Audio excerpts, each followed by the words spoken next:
Hello students, today I am going to discuss the problems from Newton's laws of motion.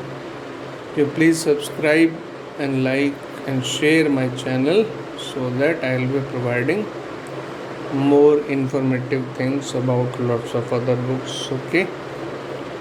Well, this question number 19.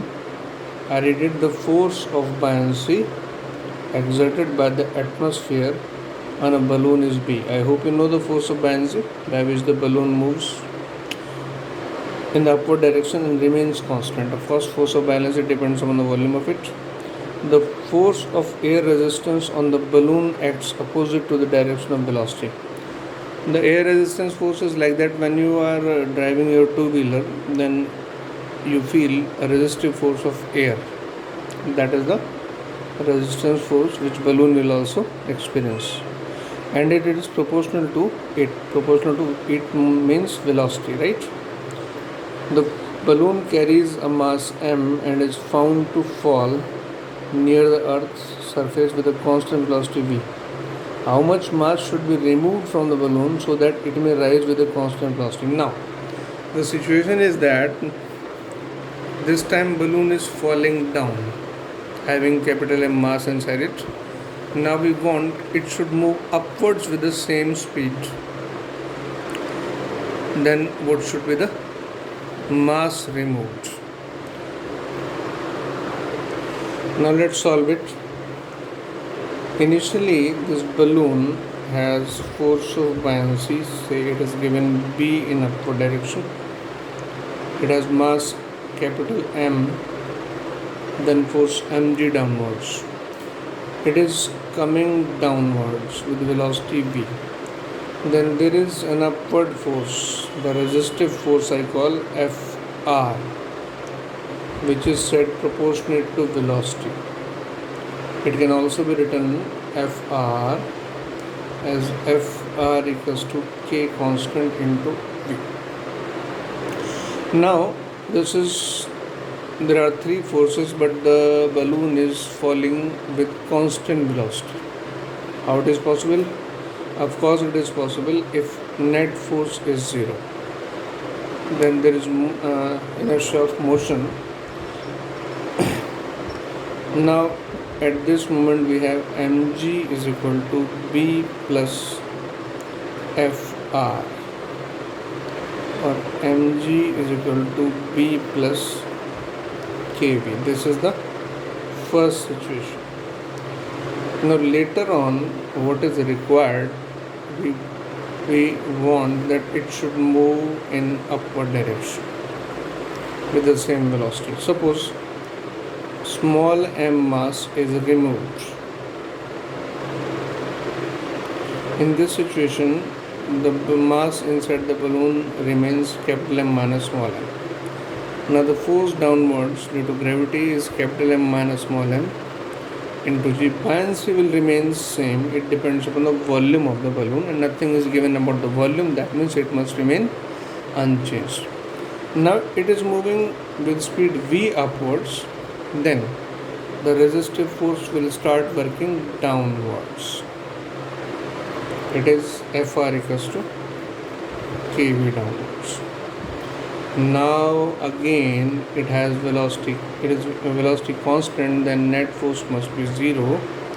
Means capital M minus small m g plus Fr is equal to force of buoyancy. Capital M minus small m g plus kv is equal to b. In this question, capital M and b are only the given quantities. Fr, K and V, these are not given. Now we have these two equations. Now what can we do with these two equations? I use next page for these two equations. I have first equation, mg is equal to b plus kv. First equation it was.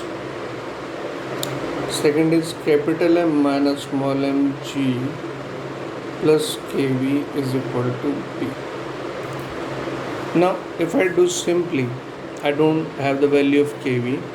If I add these two equations, then here capital Mg, capital M minus small mg plus kV, B plus kV plus B, kV cancelled.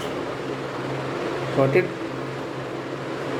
Now we have capital Mg plus capital Mg minus small mg is equal to 2B. Here we have 2mg minus 2b small mg, and now we have 2 common capital Mg minus b upon g is small m. That is the final answer. Well, now we turn to question number 20. It's similar question actually. An empty plastic box of mass m is found to accelerate up at the rate g by 6. Now there is acceleration. In the previous question there was velocity. The velocity is constant when net force is 0. But this time, as it has acceleration, so net force must not be 0, whatever. Let's move further. The plastic box of mass m is found to accelerate up at the rate of g by 6 when placed deep inside water. Means inside water, if it is moving up, then it is only possible that buoyant force, which is working upwards, is greater than the gravity force mg. Now, what is required? How much sand should be put inside the box? Now let's put some sand and close the box. Then definitely it becomes heavier. So that box, it may accelerate down at a rate of g by 6. Now the force of gravity must become greater than buoyancy. It will move downwards with the same acceleration. Now let's solve it. In the first situation, this is box of mass m. It experiences force of buoyancy, say B. Again, I told you that buoyant force depends upon volume and density of the liquid. Volume is not changing and density of liquid is not changing, so B will remain same throughout the question. Now, initially it is moving up with acceleration, I say A, which is g by 6. Downside there is force of gravity.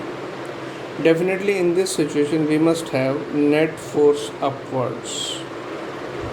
Capital B minus small mg is equal to ma. Fine. Now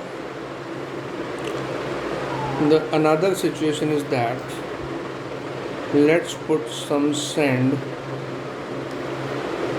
of mass m dash inside the balloon. Still the buoyant force will remain same.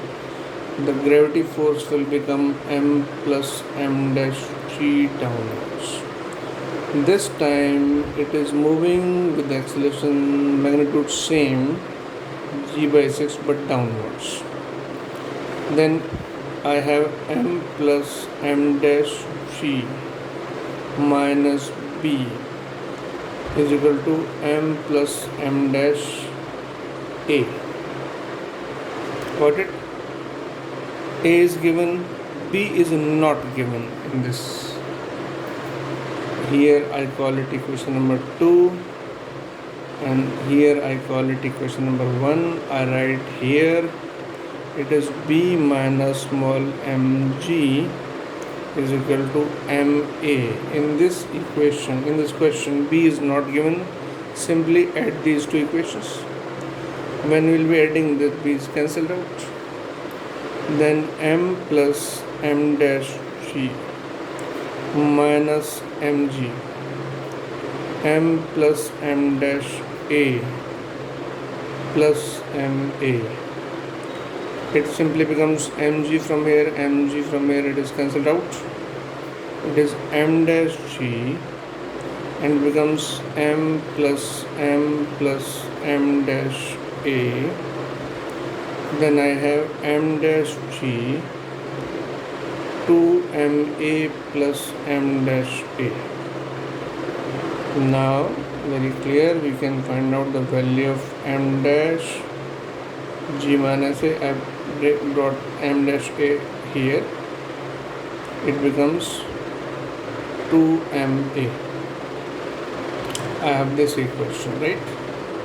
Attend to this point. I have m dash is equal to 2ma by g minus a. A is what? G by 6. G minus g by 6 is equal to g into 5 by 6. M dash 2m g by 6, 5g by 6, and finally we have g cancelled, 6 cancelled, 2 by 5m. This is the answer.